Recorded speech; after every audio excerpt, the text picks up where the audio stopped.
Now let's talk about a little bit of, any of you guys who want to can join me. I forgot to get the projector out today, so I'm gonna get really angry. You guys can go to the Eagle Startup Center webpage if you'd like, and walk along with me. Pull out your cell phones, pull out your laptops, and you can go to the Eagles.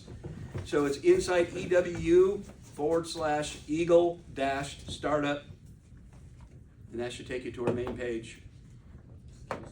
But where you're going to is success stories. And we want to talk about our success stories in reverse chronological order. Take a look going through that list of people under the success stories. So Astria, they are, all three of them are working other businesses while working every weekend on the nail salon business. You guys see the nails back here in the 3D printing room.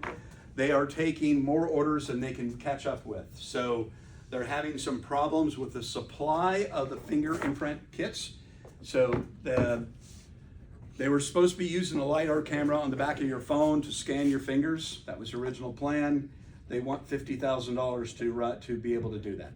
Apple's charging $50,000 for access to the LiDAR scanner for their business. You can access it personally, but they can't use it for their business without paying $50,000.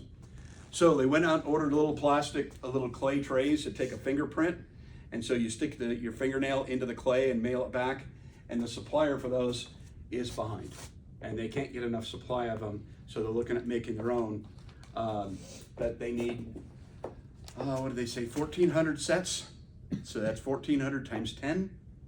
So they need 14,000 little imprint sets. That's how many orders they have right now, 1,400. Does it need to be a specific like clay, or could it just be like order Play-Doh, send it back to us? Well, no, it has to be a specific clay that holds its shape. Mm-hmm. There's a little plastic box that you open the box, push your finger in, close the box, and mail it back to them. Yeah. That maintains its shape through the mail and through heat and shaking and vibration. Okay. So I think it's going to be better for them to go out and pay the LiDAR cost. Yeah. Okay. So that's where they're at right now. The other one is move it into salons, where the salons have the machine that I have back here that you put your hand inside the machine. It's a $1,200 machine, and it just goes across your finger and gives a complete SolidWorks model of the hand. So that might be the easiest way to do it. Anyway, so this is something that they're working through while all maintaining their own jobs. Okay, Vision Systems, they have moved to WSU.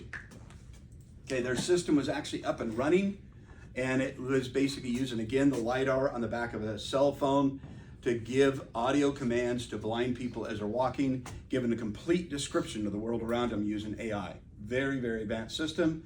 It worked extremely well, but again, they're running into that problem. They have to come up with the cash to pay for their business to access LiDAR images. Okay, so Spokane Fresh Direct. Spokane Fresh Direct has currently right now, Nick and Lauren are both making about 50% of their needed income off of Spokane Direct. They are maxed out on their growing capacity. They're using 2-inch PVC pipe with hole drilled every periodically with a net in it. They drop the seed in there and up sprouts basil. They are cutting it and directly selling it to the restaurants in Spokane, day of harvest. So they deliver within 12 hours of harvest. So he told me the other night he was up until 1 in the morning harvesting basil and then had it delivered at 7 o'clock in the morning. And because I asked him, you look tired? He goes, yeah, I was harvesting till 1 last night. I had it delivered at 7 this morning. So their basil, which is amazing, I got some of it. The leaves are bigger than my hand. Go look at the basil in any grocery store. It's a half the size of my hand. It's bigger than my hand. The restaurants are going nuts for their basil. So when you can put a whole leaf on your pizza, and you got 3 leaves and it covers a 12-inch pizza. When you're doing a, what's the name of that one? A margarita pizza, right? So that they are growing as fast as they can. They need to expand. If they can find the facility to expand into, they'd like to expand downtown Spokane to where they can use bicycle delivery. He says they will be fully supported by June on their business. Okay, very proud of those guys. They tried lettuce and spinach and microgreens. And he says, I can't keep up on the microgreens because everybody was paying me a fortune for microgreens. And he says, I can't keep up on the basil. So we quit doing lettuce and spinach because it wasn't high enough profit margin. And they need more. They are not even organic, and they're doing this. Okay, so you guys just met with Braxton Bonnets, and she kind of gave you the update of where she's at. She's in the midst of sales, still trying to finish up school, and she was doing all of her own sewing until last spring, and now she's got contractors that she's finally approved that sew to the quality that she's looking for. So she's still in business as well. Sweet Emporium, he graduated. He put that business together in 3 weeks, and he was buying candies from around the world. He's traveled a lot of the world, and Muhammad is running this. He grew up in Sudan, spent a bunch of time in Turkey, did schooling in England, and then ended up at Eastern. I'm going, yeah, you kind of went on. How did you end up at Eastern? It's a long story, but there was family in the area that he moved in with. Business student, and his idea was to find entrepreneurial candy companies from around the world and provide them with an outlet in the United States. So he's got a bunch of candy companies in Turkey, Russia, Sudan, Tanzania. He's working with some contacts now in South and Central America. Entrepreneurs that have that little candy shop that's not selling in the U.S. He buys candy from them and puts them on his webpage, and you can search his main product was his webpage. On his webpage, you can put in, I want chocolates from around the world, and list all the chocolates that he has. I want hard candies, and I'll give you all the hard candies. Or you can say, I just want Tanzanian candies, and I'll list it by country. And then you can go through and pick out how many pieces you want of which type of candy. It may take him a month to get it delivered to you, but then he gets it in from the other country, repackages it, and sends it directly to your house. And he's got custom little boxes called Sweet Emporium. He's been working on it for 2 years, and he has also decided to start a real estate business in the meantime, and both his real estate business and this business are off and running. So that's just, and then Uni Design, they are actually off and running, selling necklaces, bracelets, rings, made in Mexico at one of the family manufacturing facilities, making it out of silver, and coming in at 25% of the other companies. There's only 2 companies in the United States that sell memorabilia that have, your Eastern logo and stuff on it. He is 1/4 of the price for exactly the same product. Direct ship from Mexico to him, and then he sends it directly to you. Nice. What's that? Nice. Yeah. He just called up some family and said, I want these things made. And they started sending up prototypes. Here's the price. And he's kind of going, okay, well, and then he decided to go into business and selling those. He's got a license now with WSU, Gonzaga, Whitworth, and Eastern. And he's going to try to hit the rest of and he's just growing that business. So they're doing extremly well. Believing Tree, this is a young man at Gonzaga that was part of our, by the way, that previous company and the Believing Tree were both part of the Avista competition. They're both one's from Whitworth and one's from Gonzaga. And the Believing Tree was basically a children's book and a children's theme for the holiday season. And it's selling a message. Well, he's actually backlogged on trying to get his books printed, his children's books, because the entire Christmas, I'll try to use his language the best I can. He was pointing out that the holiday had become so commercialized, gifts became more important than the original message. He's a very religious young man, and he went back to the original message. And the Believing Tree is about the original message of Christmas, but now he's actually branched out into Hanukkah, as is also into Islam. That the same message is true in all of them. But what his goal is to sell enough of these books that are about believing in yourself and believing in humanity to try to change the direction of where people are going. People are becoming so commercialized and so angry at each other. He wants to try to train young people on how to believe in humanity and each other. That's why it's called the Believing Tree. But what's really interesting is how well it's taking off.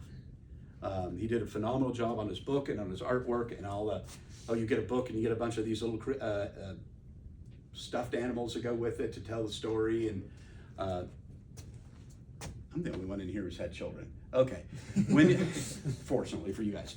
Okay, when you have little children, you'll find out this kind of stuff is really, really, really important to them. It kind of sets their mindset. They have to believe that Santa Claus is real, or that the other things are real. Because if you go back through and not allow that imagination, it really is detrimental to their growth. So when we look at that, that company actually is doing very well. The Pix Genie, he's out of Gonzaga. He actually can send him any picture, and he hits print right onto his. He has a dye printer that dyes the cloth directly right there in front of you.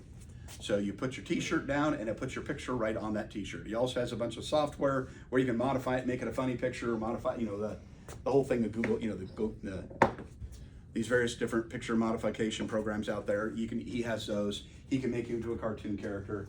And when we talked to him in June, he was backlogged on orders. So he's taking off very well. Platter is a local restaurant management system. And he was one of our winners. He was out at University of Idaho and had 500 restaurants already in his queue. So he did extremely well. Those are the people out of Avista. Oh, Hitch and Go is an Eastern business student who had a trailer, started renting his trailer to other people, a little tip trailer for your yard, and then bought another tip trailer from his dad, and he started renting those two out, and he can't keep them, so he's got enough business now, he's buying a third trailer, and he's funding the school now by not doing any work, just renting out trailers by the hour. Yeah. He says the demand for trailers is huge. I'm confused. Junk trailers, just you come in, you hitch onto his trailer, you sign a piece of paper, he runs your credit card, you disappear. When you come back, he charges you by the hour for a junk trailer that you pile junk in. It's got an electric hoist to lift it up and dump it out. Oh, so it's just like an empty trailer. I was thinking the picture has something on it. What is it? No, it's just an empty trailer. Okay. He's got one that you can put your motorcycles on, another one that'll haul cars, and then he's got a couple dump trailers now. And he says, I own 5 acres outside of Cheney, and I'm just gonna fill it full of trailers and rent trailers. And it's like, more power to you. They're not even new trailers, they're old junkers, but he gets them used cheap, and he's growing his business. Okay, so that's again another Eastern student. Do anything, man. What's that? You can have a business but don't do anything. Right. This is the dream. That is what I'm trying to teach you to do. Let's think about a business where you don't have to do squat, okay? Get somebody to pay you for nothing, right? Money for nothing and your chicks for free, wasn't that the song? Yes, sir. So like self-sustaining? Yeah. And you know why? So the least amount of work you can do for the most amount of money coming in the door is the ideal and self-sustaining. You want to have something that people come back and come back and come back. Repeat business is the key to success. Why is he getting repeat business on those trailers? Because he's cheaper than U-Haul and he always has one in stock, right? And so being cheaper than your competition, easier to rent than your competition, and having what people are looking for. U-Haul does not have a dump trailer. The only place you can get a dump trailer is A to Z Rental. And they're all the way out in the valley to get a dump trailer. He's got them here in Cheney. Right there, you save yourself time and money, and you're getting your product, okay? That is simple. It doesn't have to be complicated. Don't make a gasifier. That takes 5 years to get the stupid thing running. And a lot of investment. Do a dump trailer business, right? So when we're looking at entrepreneurship, it's not about who can make the most complicated, but who can get to revenue the soonest. Does that make sense? So that was last year's winners. The prior year, you can look down. We have Astria, Brazen Bonneskin, Waste to Watts. Okay, this is one of the sad ones. They were taking garbage and making electricity out of it, just like the waste energy plant, but on a home scale. They got through the design, got into a big fight, and the three of them couldn't stand each other, and they broke up. Okay, that happens in startups. So does the business still happen, or No, it's done. It's just done? Done. You want to take off and run with it? They'll sell you the blueprints. I don't think they'd even charge you right now. I think they just hand it to you. And that's how mad they were when they That left. actually might be That's pretty sick. Okay. If we can do that, I'm thinking. Okay, so I can give you the person to contact out there. We had Sweet Emporium the prior year. Interfleet was trying to, it was a newsletter connecting students with relative internships. It kind of fizzled out and died because Indeed actually ran over them. Idea Zone was about trying to make a maker space for children needing therapy. She got a different job and quit and walked away from it. She got a much better paying. Civil service, they actually were going out there creating a foundation for city parks. So if you wanted to have a city park with a certain feature, you could go through and say, I would like to see a park bench here in this park. And then the city would say, yeah, you can put one if you come up with money. Then people donate until that park bench is paid for, and then the city puts in the park bench. Okay, so they're still up and running. Expertise ended up being that he couldn't compete with other people out there on the market. He had a great idea, which was basically tap your phones together and it dump your resume and your contract and your portfolio right onto the other person's phone into your contact database. Apple came out with the same thing, so well, can't compete with Apple, right? Good idea, but somebody else outran him. Go back one more year, Kraus Count Live. The Kraus Count is still out there. If somebody wants to go back to try to sell his product, a lot of work went into that, but because they fled to another country to get it, because they didn't feel safe in the U.S. And this was the second city they'd been in that they felt harassed. So they decided to go back to Venezuela, where they were from. Like Venezuela, why am I saying that? Costa Rica. So they fled Costa Rica because of the violence. Now they went back. It's really sad. All right. She was phenomenal. Ezest was a phone Apple has actually taken off. They renamed him. I need to get his webpage up there. It's basically Facebook Marketplace, but you can barter instead of buy. I have a bicycle, and I have these 5 bicycles. I want to trade them for a canoe. Anybody have a canoe and wants 5 bicycles? Literally, that's what you put in there. And then it matches you up with people in your area that has a canoe, saying these people have canoes that are looking for lawnmowers. If you got a lawnmower and a bicycle, maybe they'll make a deal with you. And so it matches you rather than you doing the searching. It does the searching for you. That business is running. A young man out of Sudan came up here, put that thing together, and it's running in Sudan and in Spokane. He's got business partners here in Spokane, and he and 3 of his friends from Sudan put the whole thing together. Eastern graduates. So when we look at Atomics, this was the funnest one. I don't know where they are right now. I can't keep track of them. The lady that started Atomics, had an issue, and she enjoyed her alcohol way too much and woke up in the hospital after being nearly beaten to death by her drunk boyfriend, realizing she needed to sober up and get rid of him. And so she went into rehab, got cleaned up, but she likes the party scene. She likes going to the bars. So she started creating all of these artistic, non-alcoholic drinks and made a whole menu book out of them. And you could buy them and take them home. You can take them right when you go to the bar and buy one of her drinks. You can put it in a to-go cup and take it home because it's just fruit juice. But I will tell you, I tried her Bloody Mary, which was jet black. Jet black from the squid ink in it was the best tasting Bloody Mary I've ever had. I'm not joking. It's just like, God dang, this is good. She then gave me what she called her pink fairy juice, which was fluorescent pink, glowed in the dark, and had sparkles in it. And I said, you drink this? She goes, yeah, try it. It was really, really good. But it literally glowed, and it was pink, and it would just freak me out. Okay. What's that? Basically Mountain Dew. No, but it was pink. I got it. Okay. Pink with sparkles in it. I'm making fun of Mountain Dew. Yeah, okay. But she put in these edible sparkles. It was just really, really weird. Okay. The point is that she created an entire bar scene, a bar selection on this, and was and she was selling to local bars. And I do know that they're still around, but they were talking about moving down to San Francisco.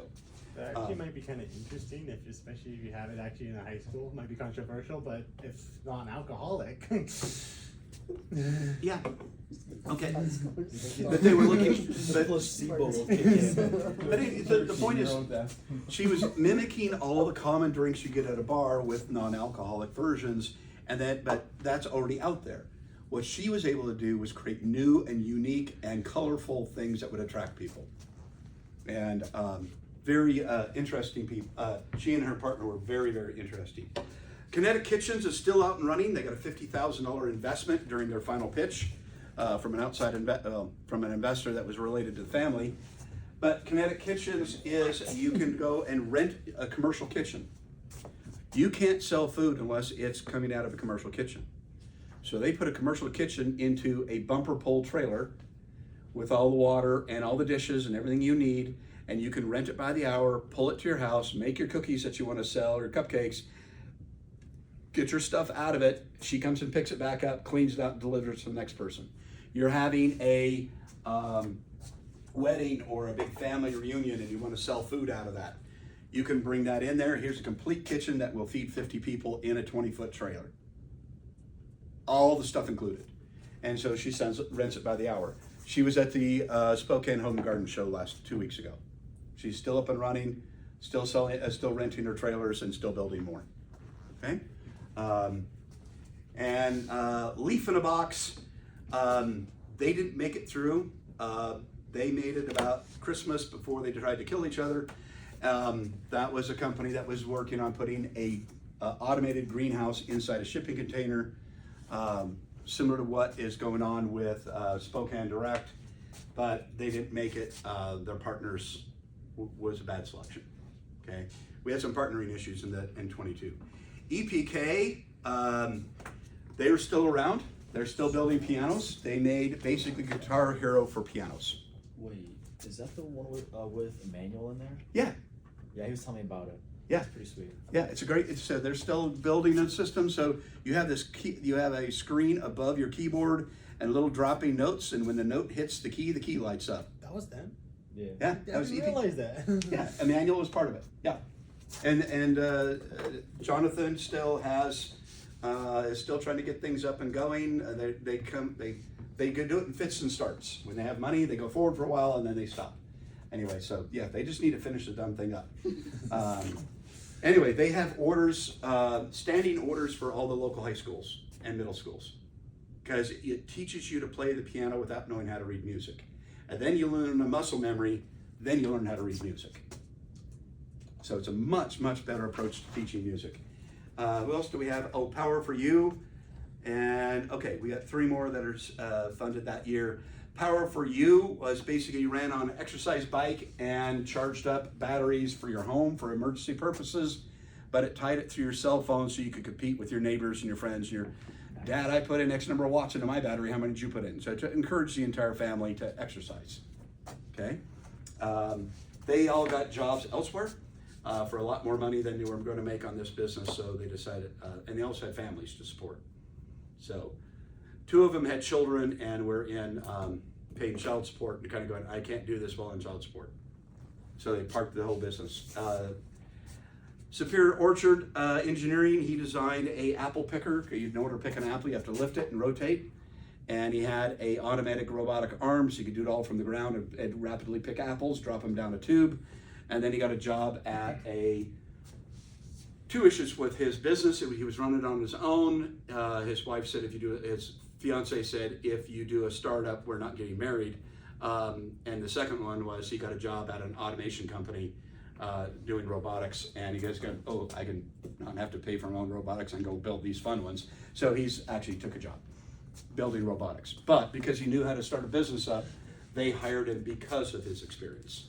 So, and he did manage to get married that way. Okay. Aquilina is the last one I'm going to talk about. They took their capstone project, which was a solar panel that tracked the sun and monitored the wind and rain. So if it started to the wind started blowing, it folded back down. It went on top of an RV, and the problem with RVs is that they're never, if they're mounted permanently to the roof, they're never facing the sun because the RV parking spots are never in the right orientation. So it sits up and rotates around, finds a bright spot all on its own, collects 4 times more power that way, And then when the wind starts blowing, or you start driving down the road because you forgot to park the dump and put it down, it puts itself away and protects itself. And then had a cover that went over to protect against hail. So it detected hail's falling, then it put a lid across. So very, very advanced system. They are started, the last I talked to them was a year and a half ago, and they were producing systems, having them custom made and delivered.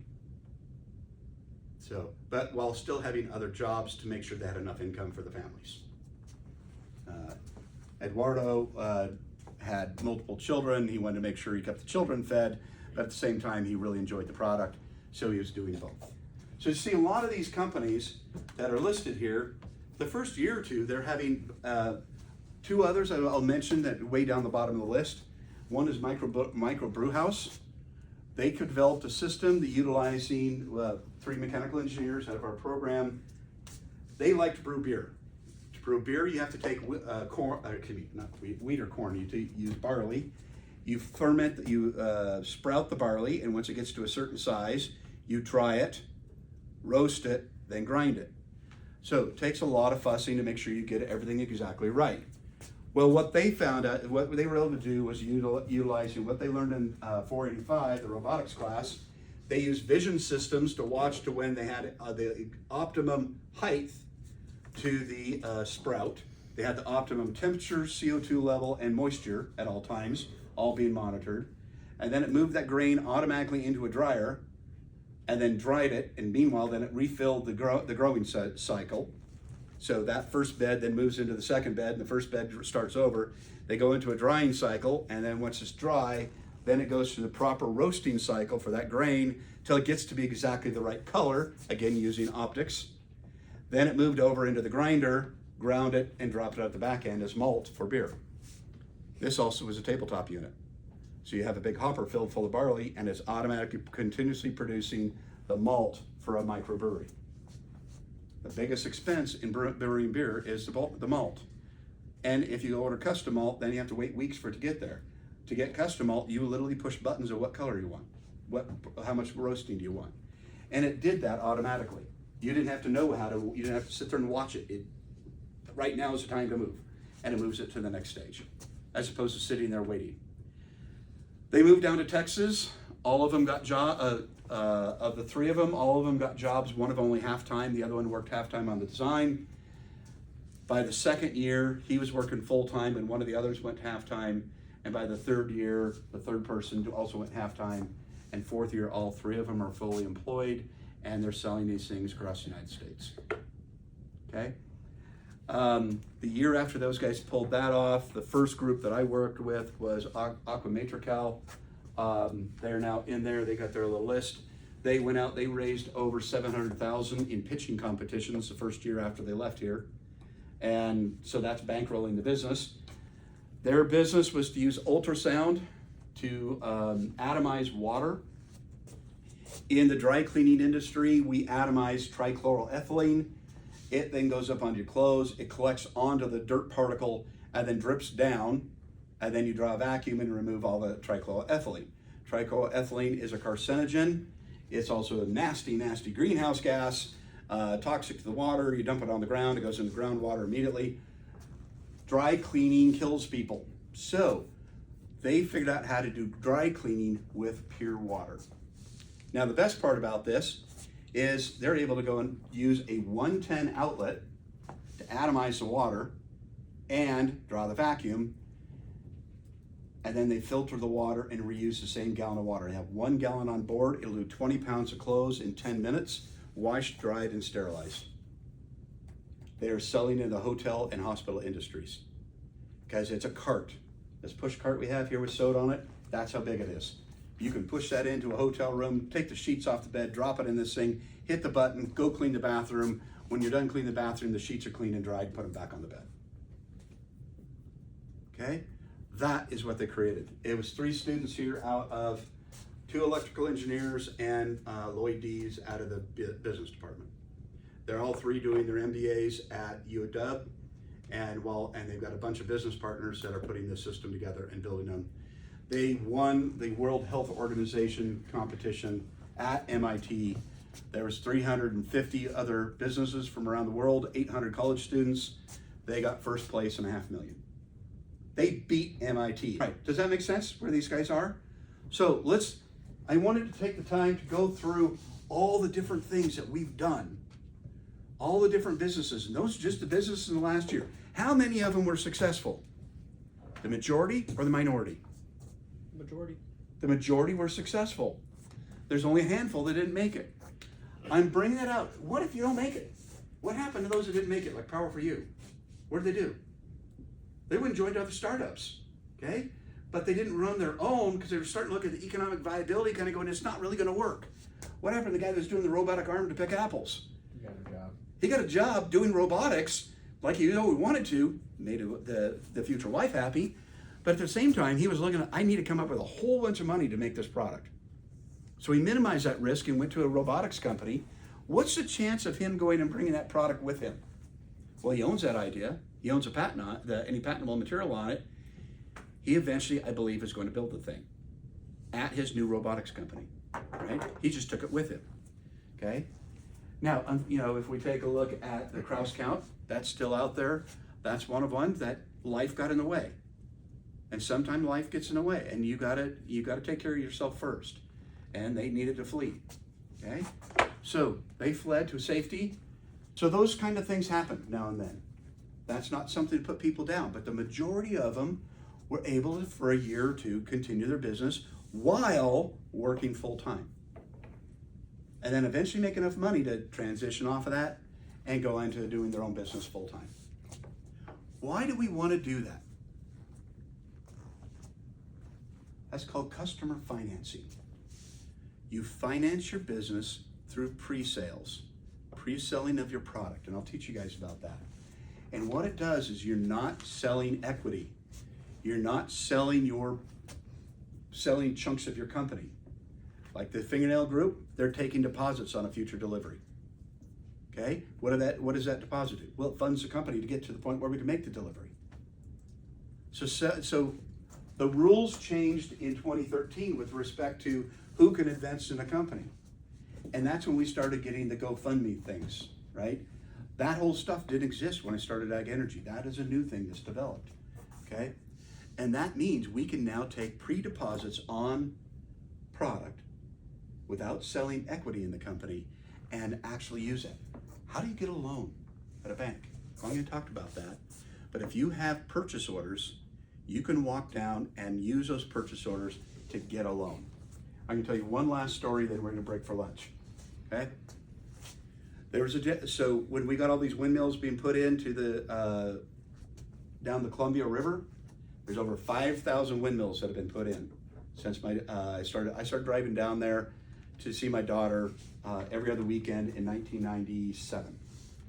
And every other weekend I drove down there, and I just started watching windmills every weekend, see more windmills go up. And I met a gentleman who created a new business because of that. They went out to try to find somebody to deliver porta potties to each of the windmill sites for the construction crews. And they couldn't find anybody to put them out there. So he went and gave them a contract that he'd provide 400 of them. Each little box is only $100, each little toilet. So we figured, okay, and he went out and he took the order to provide 400. He didn't have a truck, he didn't own a single porta potty, never been in the business before. He took the PO down to a local bank and said, I have a purchase order for 400 of these things. Can I get a loan? They gave him a loan on the spot. He went out and bought 400 porta potties, a pump truck, and hired 3 guys to pump the manure and clean them up. Scattered them all over the place, and he is a multimillionaire now. By high school graduate, multimillionaire, living in Walla Walla. He's never actually cleaned one of them. He just hired other people to go clean them. What was he? He's an opportunist, right? But that's what an entrepreneur is. You're taking advantage of an opportunity. A PO, a purchase order, can be used as collateral on a loan to complete the order. So that's what he did. And he used that to go out and buy toilets and get them delivered. And the amount that he was charging was, did he charge a normal rate? No. No. A lot more. A lot more. Why? Because nobody else would do it. It's the middle of nowhere. And he has the monopoly on that market because everyone's staying out of that market, so he has free reign. Yeah. To an extent. To an extent, yeah. So he jacked the price up for a while, and that's how he got this whole thing to work. On his contract, he got a multi-year contract. You got a multi-year contract, and you walk into a bank, and they're going to go, "Yay, yeah. How much equipment do you need?" And the flexibility that gives him is if someone else tries to get in the industry and undercut him and they're starting off, he's already had his vertical expansion industry, so now he can undercut someone trying to get in, undercut, and then maintain his dominance. His monopoly, yeah. Yeah. And then when they go out of business, you raise the price back up. Exactly. Right. So it's a matter of the brilliance of what he did was.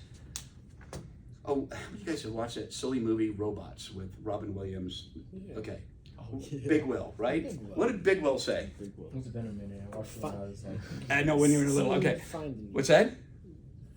See a need, fill a need. See a need, fill a need. And that, I love that. I brought the TV and all of them, and I do have robots. I have the case in there. There's nothing inside the case, so it's somewhere at the house.